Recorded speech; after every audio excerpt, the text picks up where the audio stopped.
Guru Maharaj, Kishore will be a bit light because she is with the electrician. Oh, that's okay. That's a good excuse. Good excuse. I mean, hearing is the most important thing we can do here. Like, like when Prabhupada, let me just finish with this so I can keep my attention span. Okay, it's working. When Prabhupada was here with his Guru Maharaj, and they were doing the parikrama around Vrindavan, they do the Brajmanda parikrama. Then one night, actually it was the last night, when Srila Bhaktisiddhanta Saraswati Thakur was going to leave the parikrama. And so there was also a trip to this temple called the Shiro Dakshai Vishnu Temple.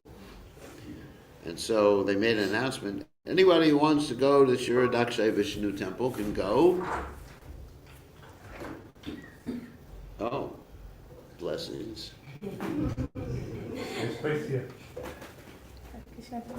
Haribol Guru Maharaj.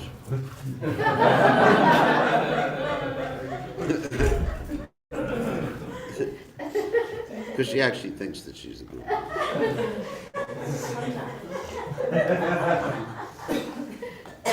The way she does it,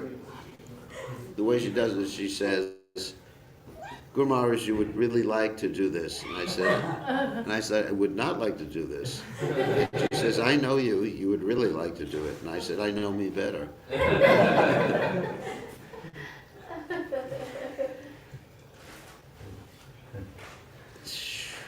Terrible.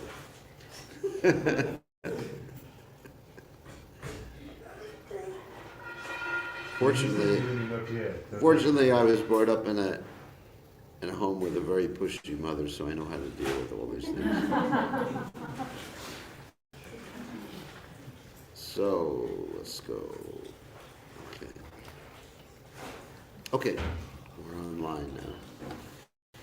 Okay, so have a little kirtan.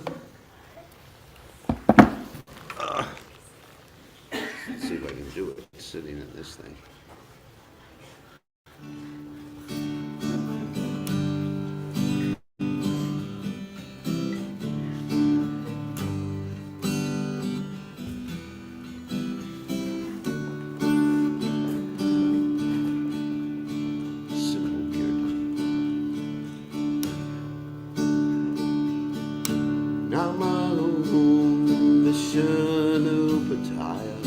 Krishna Prastaya Bhutale Srimate Bhakti Vedanta Samaniti Namane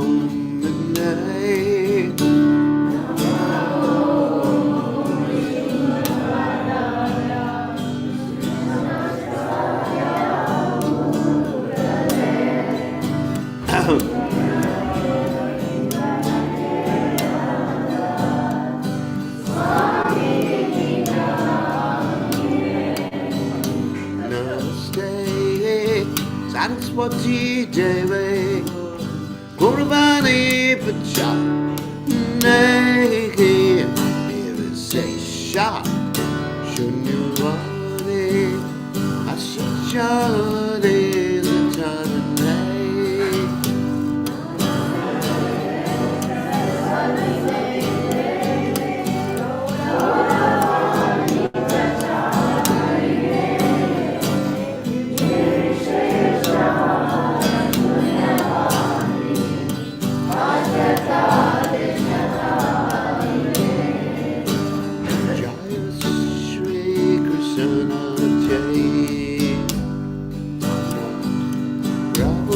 Jananda Sidwaita Vedana Sivasari Gaur Bhakta Vrinda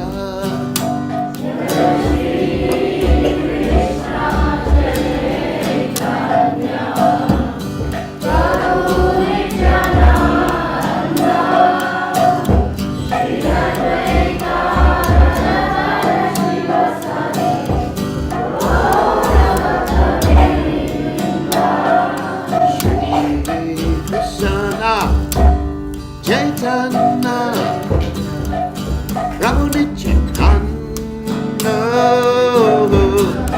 Advaita Gadadhara Shiva Sadi Gaurvata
Also tell us that Shima is divine grace. Abhaya Charananda Bhaktivedanta Goswami Srila Prabhupada Ki Jai. ISKCON founder Acharya Srila Prabhupada Ki Jai. Anantakoti Vaishnava Vrinda Ki Jai. Namacharya Srila Haridas Thakur Ki Jai. Prem Se Kaho Shri Krishna Chaitanya Prabhu Nityananda Shitwaita Gadadha Shivasadi Gaur Bhakta Vrinda Ki Jai. Shri Radhakrishna Gopikopanath Shaimakunda Radhakunda Giri Govardhan Ki Jai. Vrindavanam Ki Jai. Machuradam Ki Jai. Jagadada Sami Ki Jai. Yamunamai Ki Jai. Shrimati Lassi Devi Ki Jai. Samaveda Bhakta Vrinda Ki Jai. Gaur Premananda Hari Hari. All glorious the assembled devotees, all glorious the assembled devotees, all glorious the assembled devotees, all glorious to Shri Guru and Gauranga Srila Prabhupada Ki Jai. Namam Vishnu Padaya Krishna Prastaya Bhutale Srimati Bhaktivedanta Samani Jinamani Namaste Saraswati Devi Gaurvadi Bacharni Nirvashesha Shunyavadi Paschatya Deja Charni. So, Prabhupada, Omagana Timidanda Shah, Gananjana Shalakaya, Chakshur Un Meditam, Yena Tasmai, Shi Gurave Namaha. So now it's hot here. It's like this material world. Happiness, distress, heat and cold. Oh, thank you. Did you make that yourself? Who made it? You don't know. Did your mother make it? Jai Radhika made it. That's why her name is Jai Radhika. I'm going to take this and put it somewhere. She has a very good name. Yes, that's a beautiful name. Okay, so we're going to continue reading from the Nectar of Devotion. So we should invite you all here all day long to keep the place warm. It's better than the heater. So we're talking about, actually, Raghunaga Bhakti. You put it on the bed. Yeah. So, it is said by Srila Rupa Goswami, when one is actually liberated from material contamination, he can always remember an eternal devotee in Vrindavan in order to love Krishna in the same capacity. And developing such an aptitude, one will always live in Vrindavan. That's the point. Even within his mind. The purport is that if it is possible, one should go and physically be present in Brajabhumi Vrindavan and be engaged always in the service of the Lord, following the devotees in Brajadam, the spiritual realm of Braj. If it is not possible, however, to be physically present at Vrindavan, one can meditate anywhere upon living in that situation. Wherever he may be, one must always think about life in Brajadama and about following in the footsteps of a particular devotee in the service of the Lord. So it's interesting that many devotees are wondering, what about Lord Chaitanya Mahaprabhu? And do I get a chance to serve him in the spiritual world? Do I just get to go to Braj? Well, it's actually interesting that the devotees who are pretty much exclusively attached to Chaitanya Mahaprabhu, they go to Chaitanya Mahaprabhu's place in Goloka Vrindavan. And those who are exclusively attached to Krishna, they go to Brajadam. And those who are attached to both personalities, which is actually our methodology, then they go to both places. So how can you go to both places at one time? They're multitasking. Because a devotee can actually, a pure devotee can be in many places at one time. I mean, not infinite number of places, like Krishna. Krishna is an Ananta Rupam. But in the Brihad Bhagavatamrita, we find Gopakumar is traveling to these various places, and he sees Narada Muni in all these places, not all of them, but in many of the places. And he says, "Hey, I just saw you there. What are you doing here?" And Narada Muni said, it's just like the Lord, he can be in many places simultaneously. We, the eternal residents, eternal associates of the Supreme Personality of God, can do that too. So it's amazing. I mean, it's inconceivable to us because our limitations are based upon this body. We can only be in one place at one time. And, like Prabhupada, the first thing we learn in Krishna consciousness, we have imperfect senses. Prabhupada said there's something happening on the other side of this wall and I can't figure out what's happening. Yeah, I don't have X-ray vision like Superman to see through the wall. So it's quite interesting the powers that a pure devotee has, or the abilities that a pure devotee has in the spiritual world. So anyway, devotees can be dancing with Lord Chaitanya Mahaprabhu and simultaneously dancing with Krishna or feeding Krishna or doing any of the variety of services in the spiritual world. But it's all service. This is what Prabhupada talks about. Even when he realizes actual position, in relationship with he can, along with discharging the regulative service, thinking within himself of the Lord under the guidance of a particular associate of the Lord, and develop his transcendental sentiments and following that associate. In other words, it's a very private thing. Now that we go on the internet. In this connection, we should be careful about the so-called Siddha Pranali. The Siddha Pranali process is followed by a class of men who are not very authorized and who have manufactured their own way of devotional service. They imagine they have become associated with the Lord simply by thinking of themselves like that. This external behavior is not at all according to the regulated principles. The so-called Siddha Pranali, it's actually spelled wrong in the Nectar of Devotion, process is followed by the Prakrita Sahajas, a pseudo-sect of so-called Vaishnavas. In the opinion of Rupa Goswami, such activities are simply disturbances to the standard way of devotional service. Srila Rupa Goswami says that learned acharyas recommend that we follow regulated principles even after the development of spontaneous love for Krishna. According to the regulated principles, there are 9 departmental activities as described above, and one should specifically engage himself in the type of devotional service for which one has a natural aptitude. That means the 9, the Navabhakti processes, like hearing, chanting, remembering, serving, like that, and ultimately Atmaniveda, surrendering everything. So, of course, all these processes of devotional service are dependent upon hearing. Without hearing, none of the processes can be executed. Because how would you know how to chant? Shravanam, Kirtanam. How would you know how to smarnam, how to remember?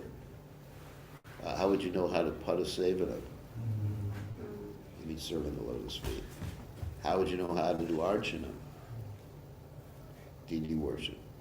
How would you know, Dasham? How would you know how to, Dasham Sakyam? How would you know how to be the friend? How would you know Atmanivedana? How would you know how to surrender? So hearing is the most important process. More important than shopping, even. With these companies in Vrindavan. Is shopping one of the 9 processes? Hearing, chanting, shopping. It'll fall under part 7. Yeah, serving their own lotus feet. So, by the same, I serve my feet. So, I thought this is an important point.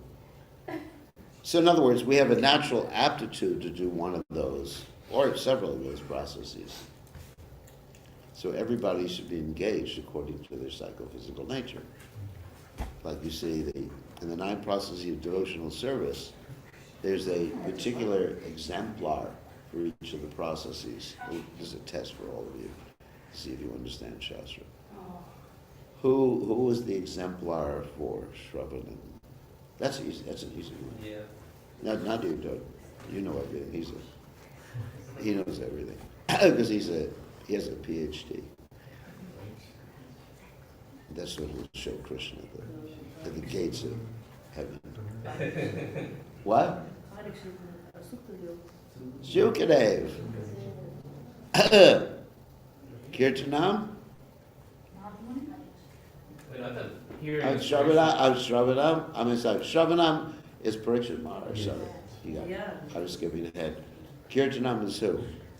Shukadev. Okay. Smarnam. What? Prahlad Maharaj. Shravanam Kirtanam Krishna Smarnam. Who's Padasevanam? Lakshmi. Who's Archana?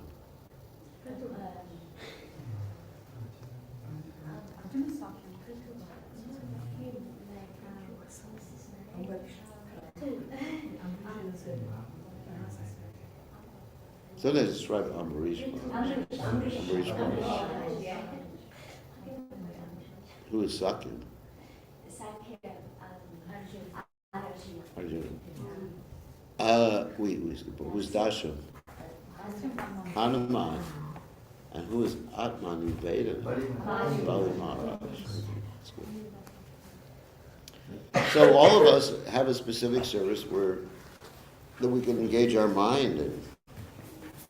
And if you try to do someone else's service, something that's not according to your psychophysical aptitude, which probably describes a natural aptitude, then you won't be happy. You won't be able to fix your mind.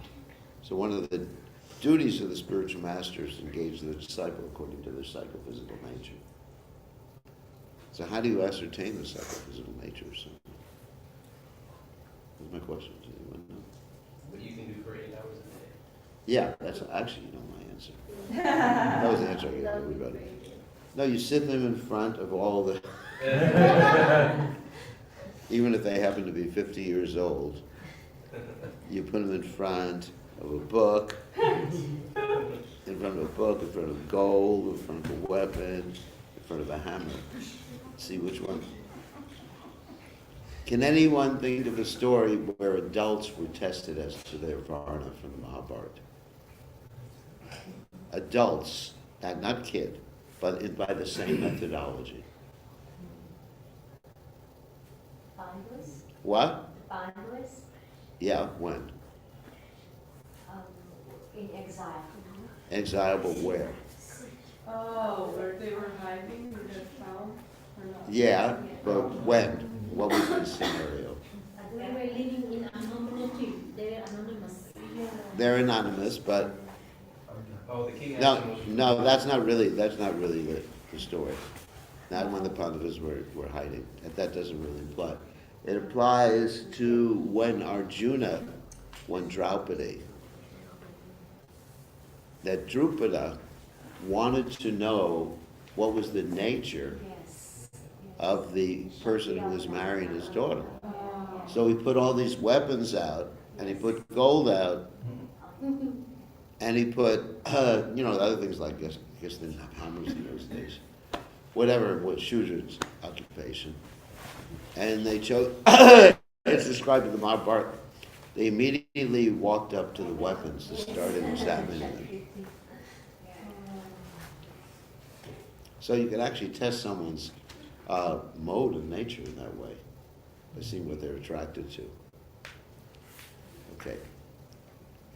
Continue reading here. For example, one person may have a particular interest in hearing, another may have a particular interest in chanting, and another may have a particular interest in serving in the temple. So these, or any of the other 6 different types of devotional service, remembering, serving, praying, I left out praying. Who is the acharya of praying? Akrura, right. Engaging in some particular service, being in a friendly relation, or offering everything in one's possession, should be executed in full earnestness. In this way, everyone should act according to his particular taste. Then, devotional service following the footsteps of the gopis of Vrindavan, or the queens of Dwarka, is called devotional service in conjugal love. This devotional service in conjugal love can be divided into 2 categories. And it doesn't mention the word here, but one is sambandha, and the other one is kama rupa. Right? Yeah. Sambandha rupa means that refers to those who are married to Krishna. And kama rupa refers to the devotees. One is indirect in conjugal love, the other is direct. Both these categories, one has to follow the particular gopis who are engaged in such service in Goloka Vrindavan. To be directly attached to the Supreme Personality of Godhead in conjugal love is technically called Kali. This Kali performance means you're directly joined with the Supreme Personality of Godhead. There are other devotees who do not wish direct contact with the Supreme Person, but who relish the conjugal love affairs of the Lord with the gopis. Such devotees enjoy simply by hearing of the activities of the Lord with the gopis. So generally the Goswamis of Vrindavan, they're actually enjoying to serve the gopis and to serve Srimati Radharani. Generally, they're not having that direct relationship with Krishna. They're servants of Radharani. This development of conjugal love can only be possible only with those who are already engaged in following the regulated principles of devotional service, specifically in the worship of Radha and Krishna in the temple. So this helps one. Such devotees gradually develop a spontaneous love for the deity, and by hearing of the Lord's exchange of loving affairs with the gopis, they gradually become attracted to these pastimes. After the spontaneous attraction becomes highly developed, the devotee is placed in either the above-mentioned categories. That means either assisting or directly associated with Krishna. The development of conjugal love for Krishna is not manifested in women only.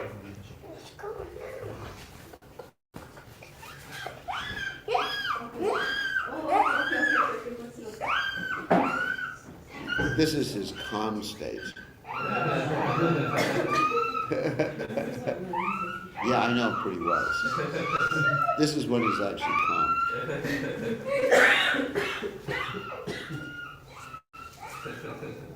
So there's nothing wrong. He's just symptoms of ecstasy. This development of conjugal love for Krishna is not manifest in women only. The material body has nothing to do with spiritual loving affairs.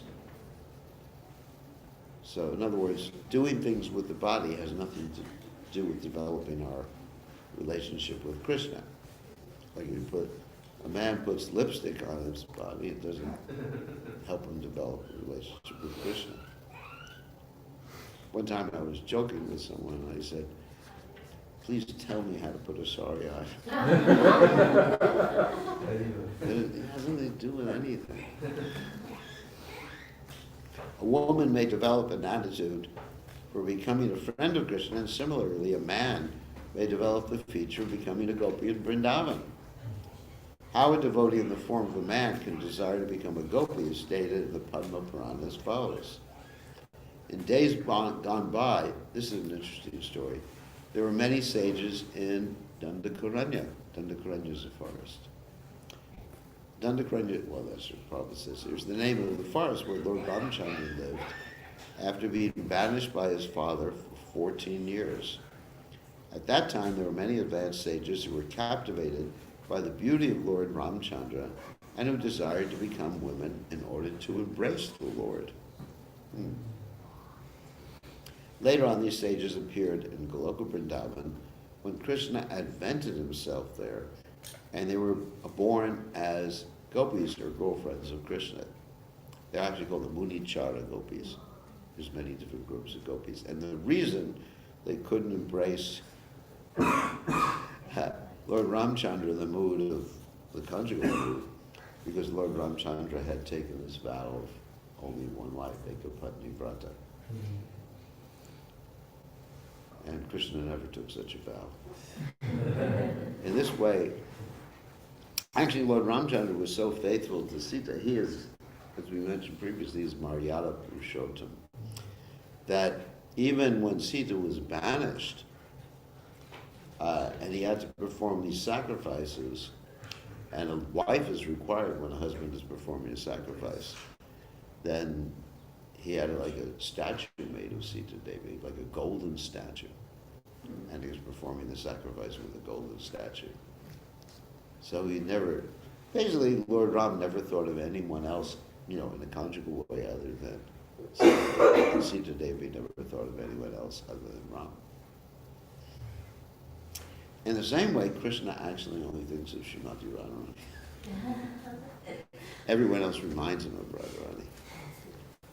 In this way, they attained, and they were all serving Radharani. Yeah. Like some, I know one devotee who says, well, I'm a servant of, not about me, about herself. She says, I'm a servant of Chandravali.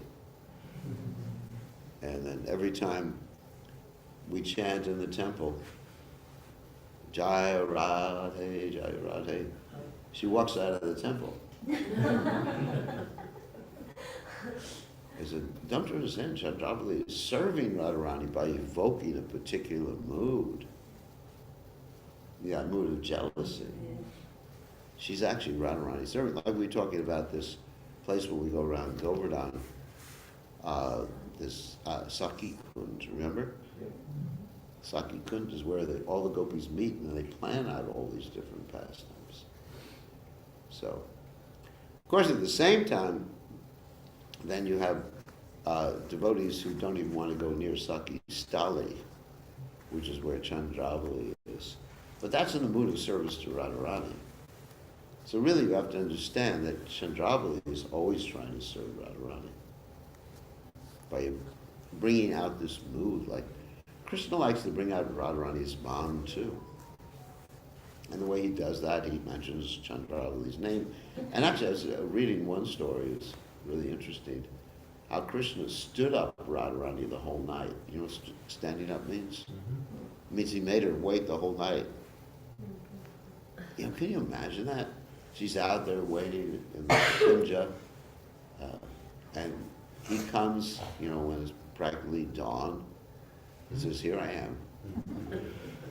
And he has all these marks on his body. And, you know, she just walks away. I mean, says, get out of here. So Krishna enjoys that. So Chandravali helps with that particular type of enjoyment.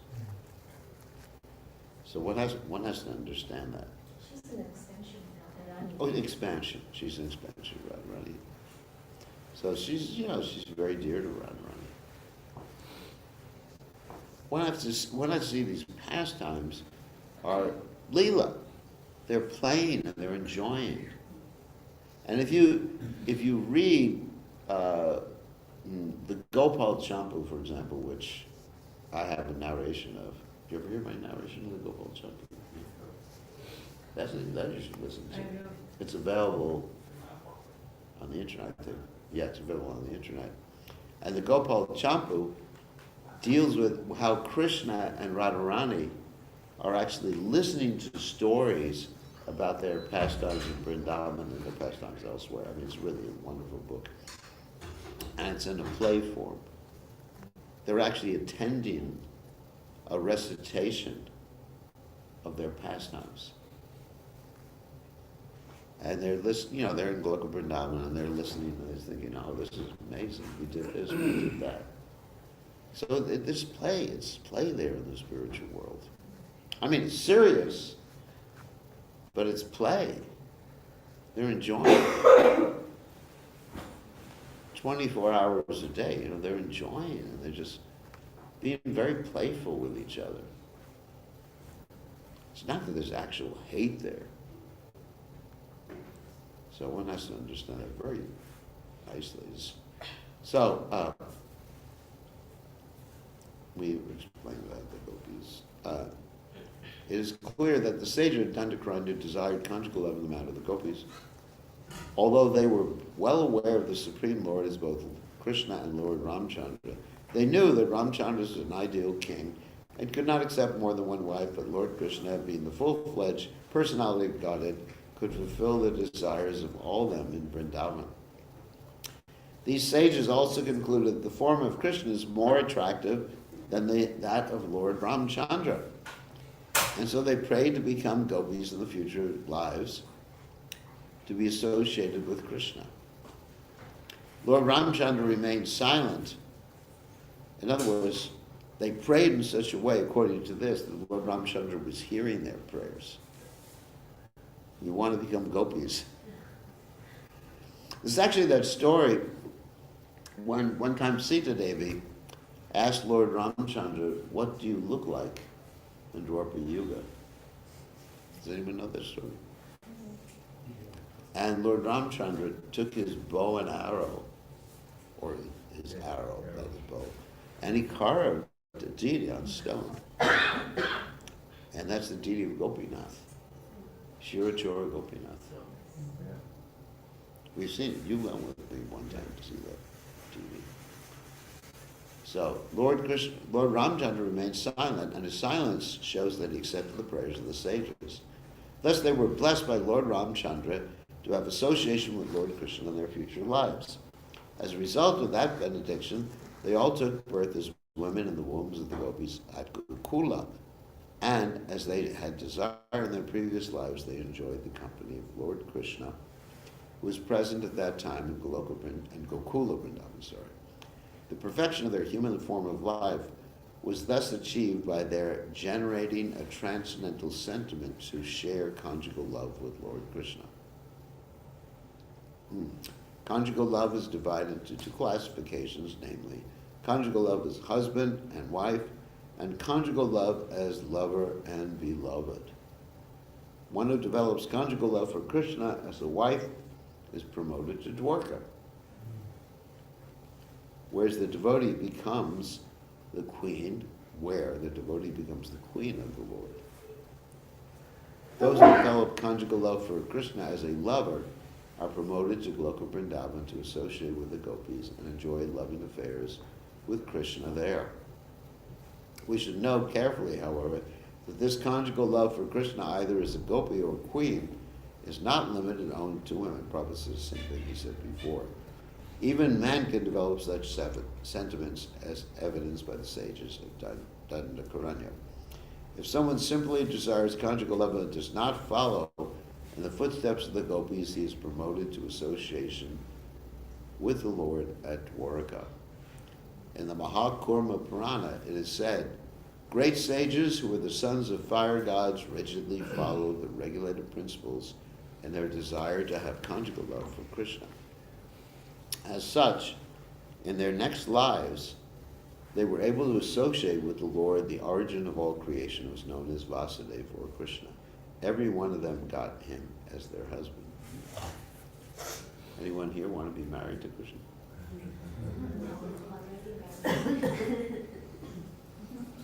No, don't answer that question. You're not supposed to answer the question. Devotees who are attracted to Krishna as parents or as friends should follow. This is the whole point of following the footsteps of Nanda Maharaj or Subal, respectively. Nanda Maharaj is the foster father of Krishna, and out of all the friends of Krishna, Subal is the most intimate in Brajabhumi. In the development of becoming either the father or friend of the Lord, there are two varieties. One method is that one may try to become the father of the Lord directly, and the other is that one may follow Nanda Maharaj and cherish the ideal of being Krishna's father. Out of these two, the attempt to directly become the father of Krishna is not recommended. Such a development can become, we talked about this yesterday, can be polluted with Mayavad or impersonal philosophy. The Mayavadis or Manas think that they themselves are Krishna. And if one thinks that he himself has become Nanda Maharaj, then his parental love will become contaminated with the Mayavada philosophy. In other words, you can become someone else, or we're all one. The Mayavada philosophical way of thinking is offensive, and no offender can enter into the kingdom of God to associate with Krishna. In the Skanda Purana, there's a story of an old man residing in Hastinapur, the capital of the kingdom of the Pandus, who desired Krishna as his beloved son. This old man was instructed by Narada to follow in the footsteps of Nanda Maharaj, and thus success was achieved by him.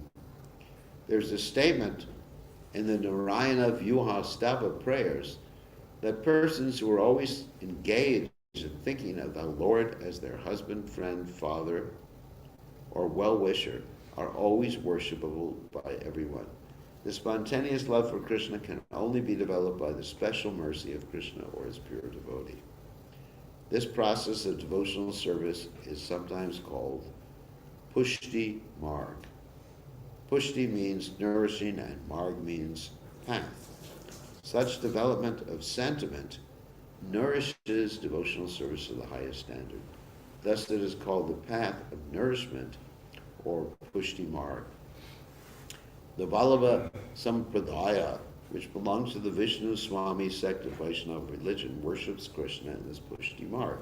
Generally, devotees in Gujarat worship Bala Krishna under this heading of Pushti marg. So any questions before we go on to the next chapter?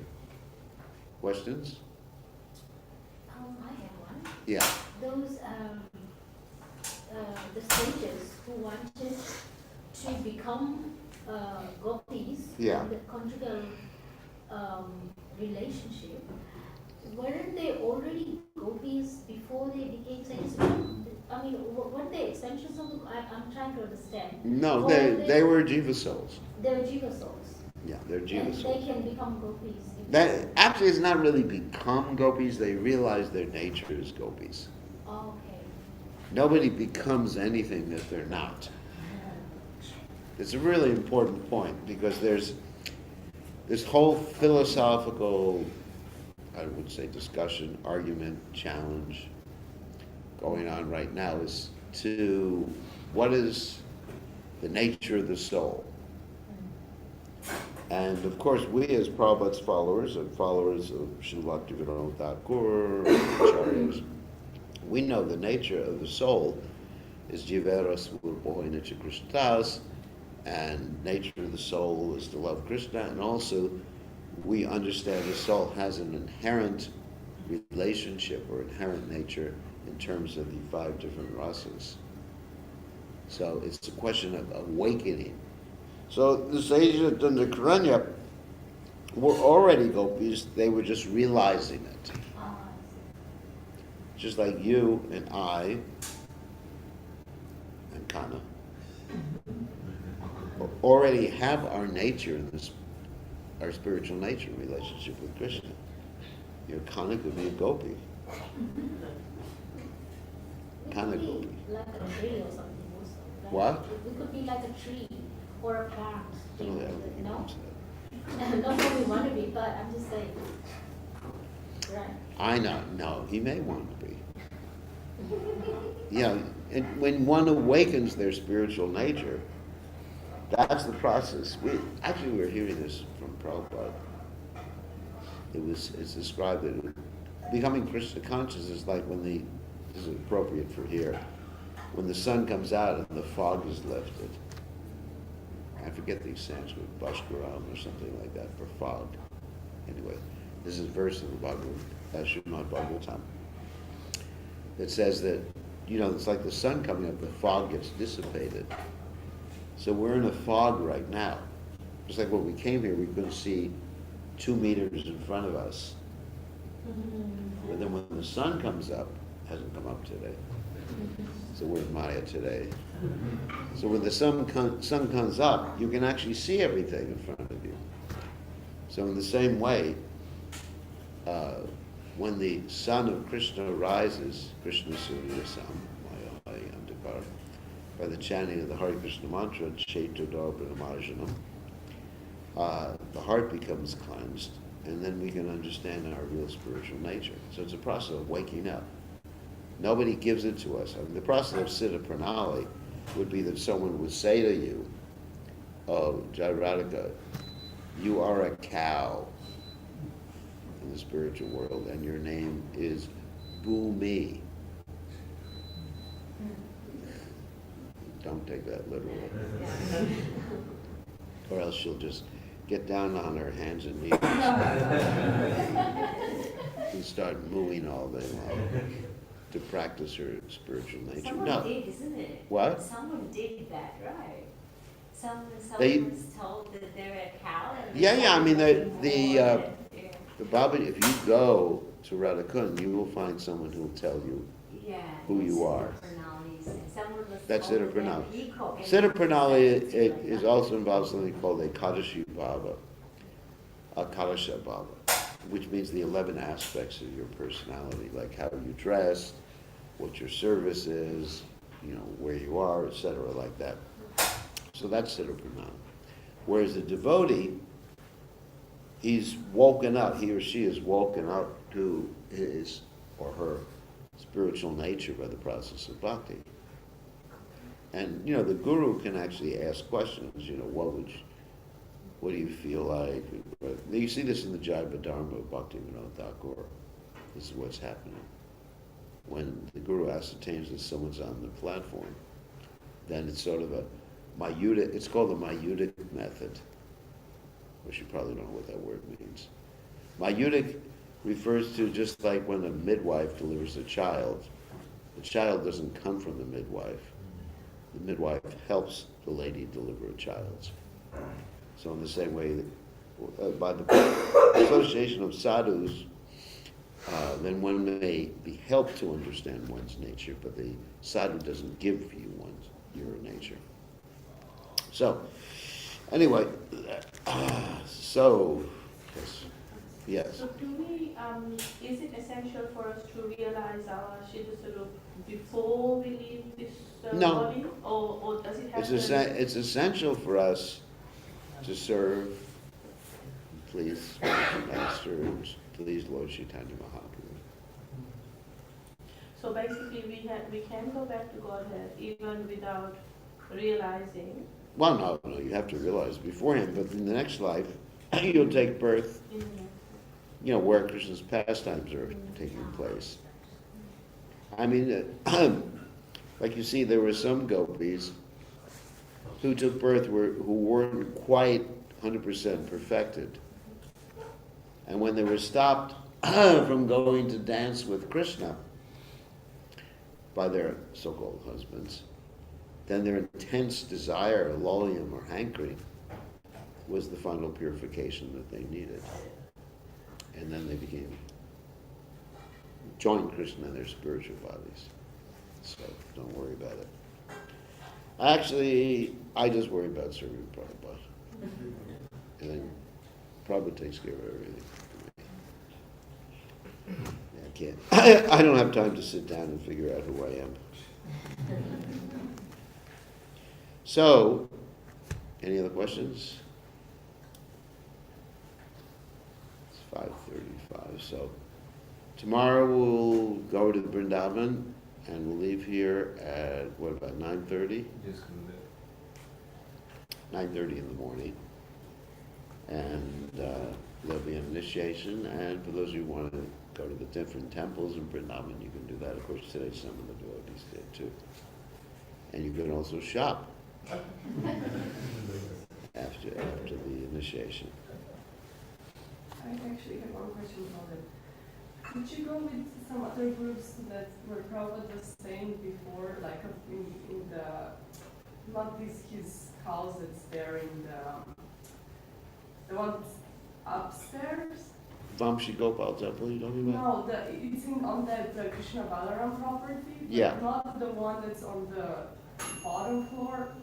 Yeah, the Prabhupada's room is on the second floor, yeah. How is it possible to just like get there, or If you have permission, yeah. so are you thinking to go there? Or not? Yeah, tomorrow we'll take the devotees up there into Prabhupada's room When upstairs. would that be? I just want After the initiation. After the initiation, we'll go through Prabhupada's room and explain different things in Prabhupada's room and take the devotees upstairs. If it's not locked.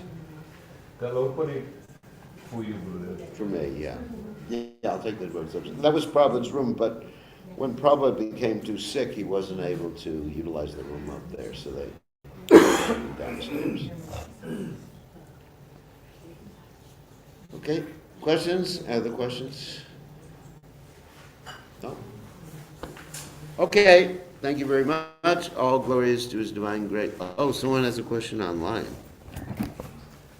Hold on a second. Glasses. Hare Krishna Gurudev. Let's see, he raised his hand.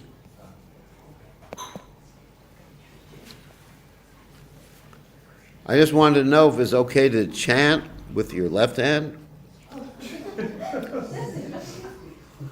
No, you chant with your mouth.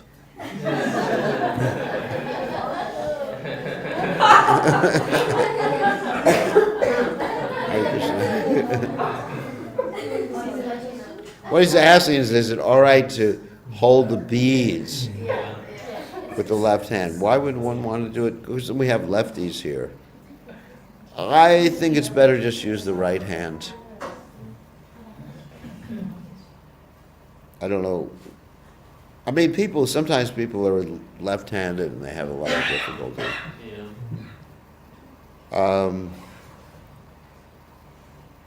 I don't know. What does everyone think?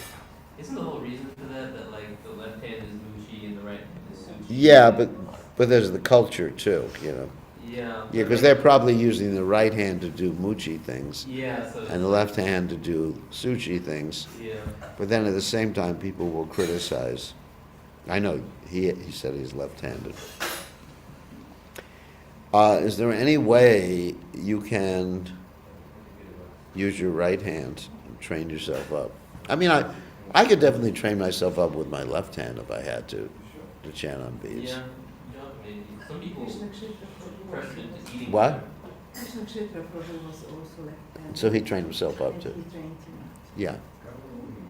So I think it's better to somehow or other get the coordination together on the left hand or right hand and chant with the right hand. Anyway, interesting question, not about the gopis.